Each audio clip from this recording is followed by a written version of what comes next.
What's up bro dan sis, korang bersama lagi dengan aku, The King of Palatau, Hazwan Shah Bebe, #bukan Zizan. Macam biasalah, dekat ruangan description ada je link yang bawa korang ke page Lazada Shopee yang jual barang WWE. Dan yang dok tanya bila nak tukar logo baru ni, ya aku tak pasang lagi logo baru ni dekat channel Hazwan Shah Wrestling. Tapi aku dah pun reveal. Reveal kat mana? Dekat video yang keluar dekat atas ni. Kalau korang tak tengok lagi, pergi tengok dulu. Dan untuk yang dok tanya mana hilang Instagram berita WWE, korang pun boleh tengok dekat video yang keluar atas ni. Aku ada explain mana hilang IG tu.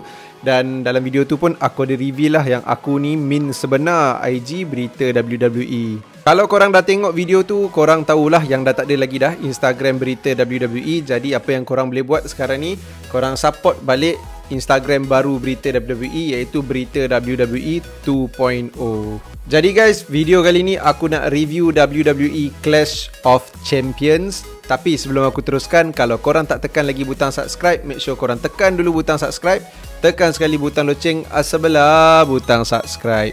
Tanpa buang masa, kita mulakan dulu dengan perlawanan yang berlangsung dekat pre-show SmackDown Tag Team Championship antara Cesaro, Shinsuke Nakamura defend diorang punya title lawan Lucha House Party.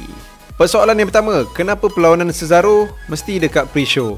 Tak pasal-pasal Nakamura pun kita kena tengok kat pre-show. Quality match yang agak menyeronokkan, walaupun bagi aku highlight dalam match ni adalah Cesaro punya big boot. Tak ada apa-apa yang special pun, tapi still fun tengok match ni. Lagi-lagi spot yang Kalisto dengan Lince Dorado buat. Cumanya finisher tak berapa kemas, dan lepas habis match tu tak ada apa-apa story yang tunjuk yang Lucha House Party ni ada masalah ke apa ke. Dia habis macam tu je. So rasa macam ada something yang tak cukup jugalah lepas habis match ni.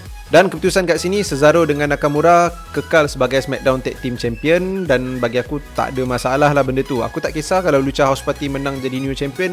Dan aku tak ada masalah untuk Cesaro dan Nakamura kekal sebagai SmackDown Tag Team Champion. Sebab bagi aku Tag Team Division dekat WWE sekarang nothing yang interesting lah. So lantap pi lah. Perlawanan pembukaan dekat main show, kita ada triple threat ladder match untuk Intercontinental Championship antara Jeff Hardy, AJ Styles dan juga Sami Zayn. Kalau tanya aku, tak ada masalah sebenarnya untuk match ni yang buka Clash of Champions. Dan aku rasa tempat dia memang dekat pembukaan, tengah-tengah ataupun main event. Memang tak ada tempat yang lain yang sesuai untuk match ni. Dan bila letak pembukaan memang okey lah. Dia buat aku rasa excited nak tengok Clash of Champions ni sampai habis. To be honest, bagi aku rasa match ni lagi banyak bump daripada action lah. Sebab kalau ikutkan bila fikir balik, tak banyak skills yang Sami Zayn dan juga Jeff Hardy selalu pakai kita nampak dalam match ni. AJ Styles mungkin ada nampak lebih sikit lah. But still benda tu untuk aku bukan satu masalah, sebab flow dan pacing dalam match ni memang cantik. Daripada mula sampai habis, kau rasa enjoy je tengok match ni. Dan seriously, quality match ni memang best gila. Dan apa yang buat best, segala idea yang diorang kerah dalam match ni bagi aku memang terbaik. Lagi-lagi bila Sami Zayn duk bawa dia punya gari tu kan. Dan aku rasa benda tu bijak lagi menghidupkan karakter Sami Zayn.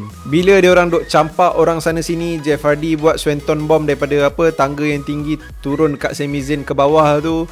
Aku rasa dia orang dah berjaya tunjukkan betapa prestigenya Intercontinental Championship ni, dan juga betapa prestigenya pay-per-view Clash of Champions. Senang cerita, everything about this match memang aku suka, aku enjoy gila, dan bagi aku match ni memang best lah. Keputusan kat sini, Sami Zayn menang Intercontinental Champion. Bagi aku keputusan yang agak tepat. Kalau bukan Sami Zayn pun aku prefer AJ Styles dan bukan Jeff Hardy.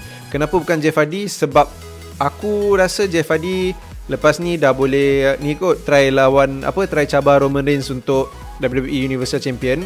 Dan kenapa bukan AJ Styles? Kenapa aku lagi prefer Sami Zayn? Sebab aku pun rasa yang AJ Styles ni adalah main eventer punya level. Tak payah duk kacau mid card punya division. Dan bila Sami Zayn menang Intercontinental Champion, aku rasa Sami Zayn boleh menghidupkan mid card punya division. Raw Women Championship antara Asuka lawan dengan Zelina Vega. Okay, bagi aku match ni tak ada build up yang baik. But still somehow aku rasa match ni agak interesting lah. Sebab jarang sebenarnya kita nak tengok Zelina Vega ni bergusti atas gelanggang. Dan secara overall quality match ni bagi aku dia okay je. Tak teruk dan tak terlalu best pun. Kira normal lah, tapi normal yang macam boleh buat dekat Raw instead of pay-per-view.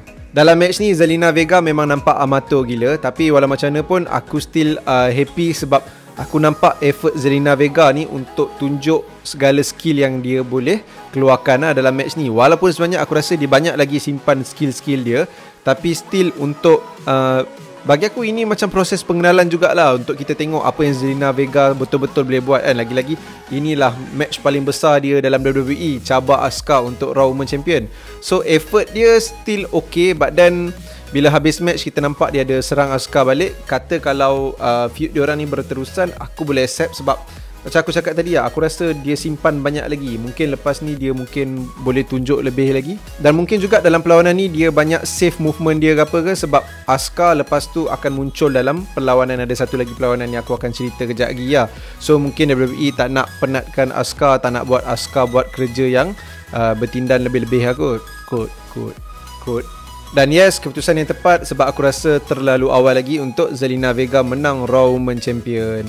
United States Championship antara Apollo Crews dan juga Bobby Lashley. Okay, match ni memang tak banyak benda nak cakap, sebab bagi aku match ni dia best, tapi best yang biasa je lah. Kira macam simple and good. Dia ada pembukaan yang baik, MVP function gila jadi manager, dan dekat situ aku, walaupun Ricochet jadi manager untuk Apollo Crews, somehow aku tak nampak Ricochet sebagai seorang manager. Cara pakaian dia dengan gaya dia sebenarnya kan, aku nampak dia seorang star, tapi tak tahulah kenapa WWE tak nampak dia macam tu kan. And then dalam match ni dan juga pay-per-view ni, kita tak nampak banyak sangat pasal The Hurt Business. Memang nampak more to Bobby Lashley dan MVP sebagai manager dia.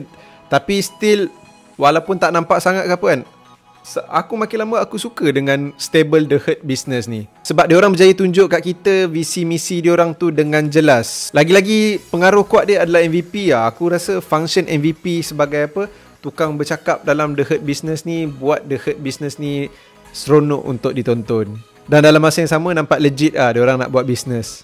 Keputusan kat sini, Bobby Lashley kekal sebagai WWE United States Champion. Aku rasa memang keputusan yang tepat.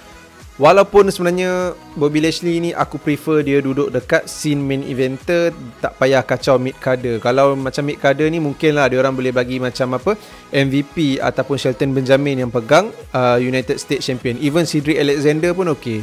Raw Tag Team Champion antara The Street Profits lawan dengan Andrade dan juga Angel Garza.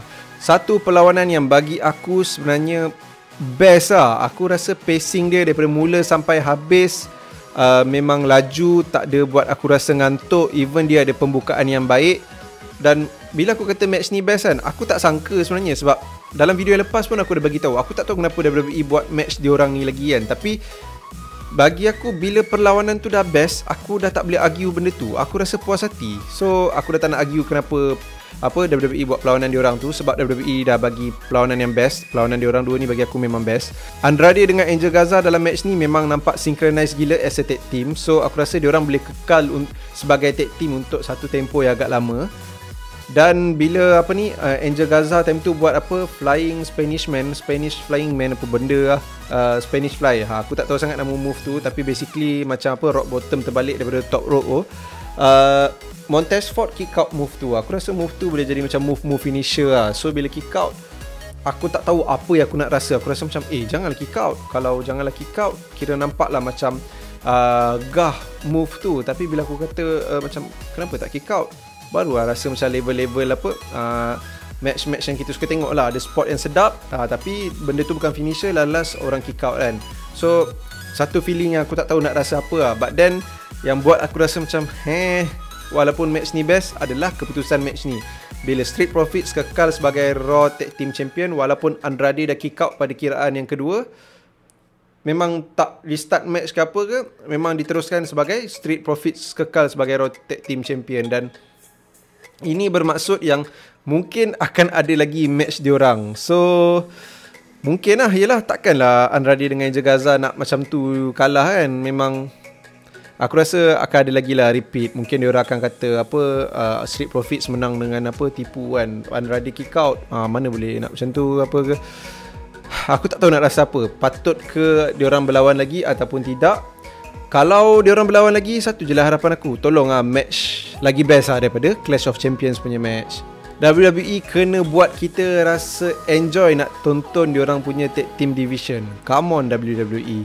WWE 24/7 Championship ada dipertaruhkan dalam Clash of Champions dan aku rasa memanglah kena pertaruhkan tu championship kot dan dia 24/7. Maksudnya every time dia kena defend. So dalam Clash of Champions ni kita nampak ada time tu Drew Gulak tengah bersenam, dia pin R-Truth macam biasa lah, roll up, dan dia menang sebagai WWE 24/7 Champion. Bila dia menang tu, and then aku nampak pula iklan WWE Draft, aku rasa macam mungkin Drew Gulak akan pergi ke Raw. Tapi tak sampai habis je main event ke apa ke, R-Truth menang balik 24/7 Champion ni. Kali ni dia guna barang, which something aku rasa macam adalah sikit shades of hardcore champion, tapi dia guna satu barang tu sekali bantai je, and then R-Truth menang balik WWE 24/7 Championship, which title yang aku malas nak cakap banyak. Aku dah rasa sebelum ni aku dah cakap banyak kali lah. Bagi aku penggunaan dia still memang nampak hanya untuk komedi. SmackDown Women Champion patutnya Bayley lawan dengan Nikki Cross, tapi Nikki Cross not medically cleared. Ada dengan cerita mungkin kerana virus yang tengah berleluasa sekarang ni. Nikki Cross ni digantikan dengan Asuka yang bila Bayley buat open challenge kan. So Asuka keluar.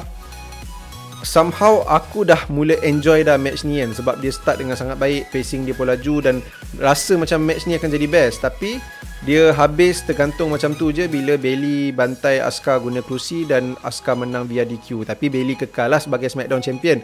Cuma satu benda yang aku appreciate lagi dalam match ni, bila Bayley dah kena disqualified tu, aku ingat dia akan pergi bantai Asuka macam tu je. Tak sangka lah pula, memang aku tak terfikir dan aku tak nampak yang Sasha Banks akan balun dia dengan kerusi daripada belakang.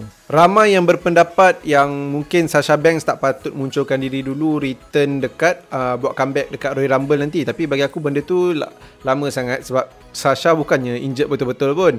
So aku rasa the best place untuk diorang nak settlekan feud diorang ni adalah dalam Hell in a Cell, which is WWE punya pay-per-view next month.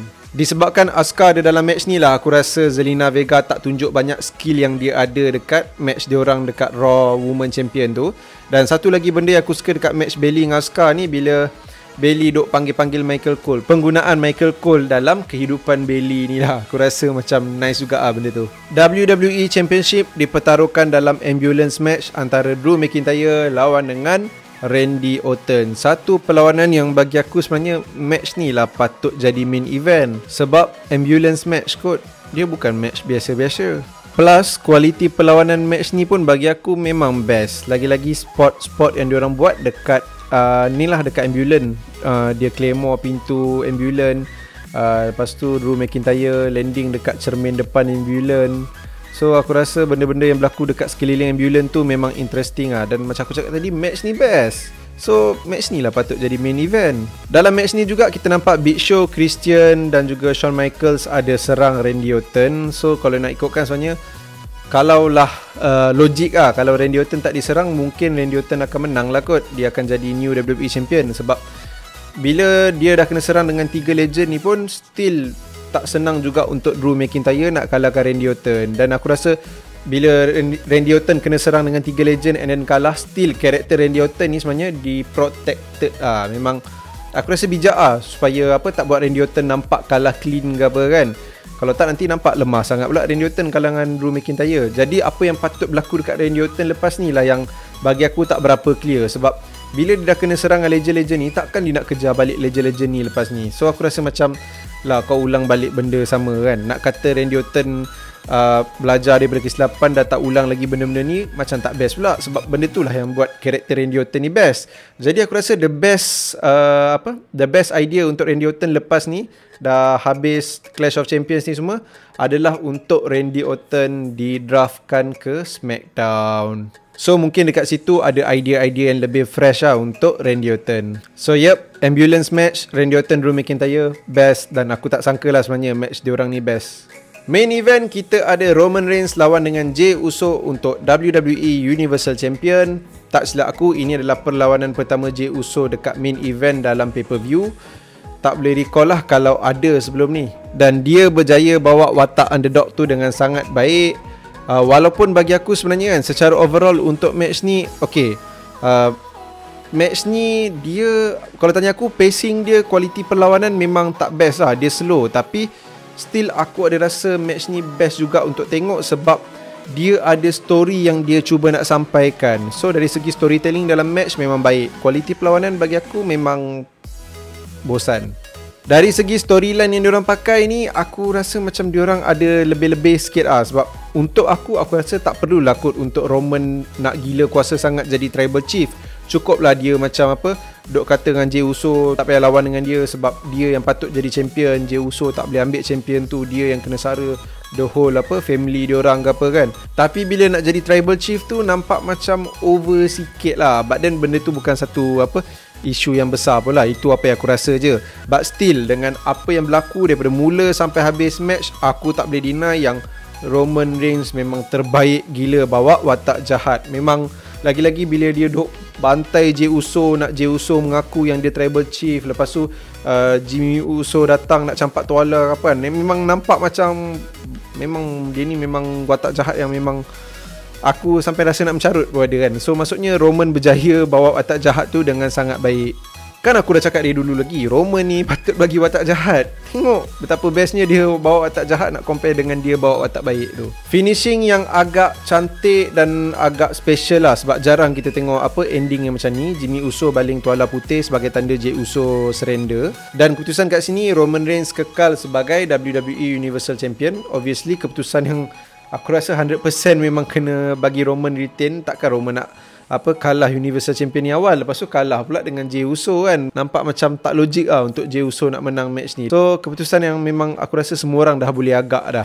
Tapi still bagi aku match ni tak sesuai langsung duduk dekat main event. Patutnya ambulance match tadilah duduk kat main event sebab match tu lagi best. Dan aku pun rasa diorang patut tambah macam ada roll up yang Jey Uso buat kat Roman. Yang roll up tu macam Roman hampir tak berjaya nak kick out. So aku rasa benda-benda macam tu pun kena ada lah dalam match ni sebenarnya. Seriously, aku memang suka Clash of Champions untuk tahun ni. Lagi-lagi satu idea kecil yang aku rasa ramai orang patut appreciate dan aku sendiri appreciate lah benda ni bila semua perlawanan yang yang berlangsung dekat pay-per-view kali ni semuanya perlawanan championship, which tak sama macam Clash of Champions atau Night of Champions untuk beberapa tahun lepas. Time tu ada je perlawanan bukan championship yang bertarung dalam pay-per-view tu. Baru nampak yang dia betul-betul meet the purpose of this gimmick pay-per-view. Clash of Champions. Match of the night untuk Clash of Champions tahun ni obviously triple threat ladder match Intercontinental Championship, AJ Styles, Sami Zayn dan juga Jeff Hardy. Kalau aku kena bagi bintang untuk Clash of Champions tahun ni, aku akan bagi 8 bintang daripada 10 bintang. Satu rating yang bagi aku agak tinggi. Kenapa aku bagi tinggi? Sebab banyak benda dalam Clash of Champions tahun ni yang aku agak suka dan aku appreciate. Kalau macam tu, kenapa aku tak bagi 10/10 kan? Okay, ada beberapa sebab jugalah. Macam kualiti perlawanan Roman dengan Jey Uso yang letak dekat main event tu tak berapa nak best sangat. Memang tak best lah, cuma storytelling yang baik. Lepas tu cara Street Profits menang. And then Zelina Vega, Asuka, Bobby Lashley dengan Apollo Crews, match diorang good-good Kalau lagi best, mungkin aku akan bagi rating yang lagi tinggi. Dan satu lagi, disebabkan ini adalah Clash of Champions, satu pay-per-view yang aku rasa sangat berprestige untuk champion. Tapi cara WWE 24/7 Championship di-present dalam pay-per-view ni tak rasa prestige langsung lah. Nampak macam sampah je. So sebab tu aku bagi 8/10 saja. Jadi itu saja review untuk WWE Clash of Champions 2020. I'll see you guys again in the next video.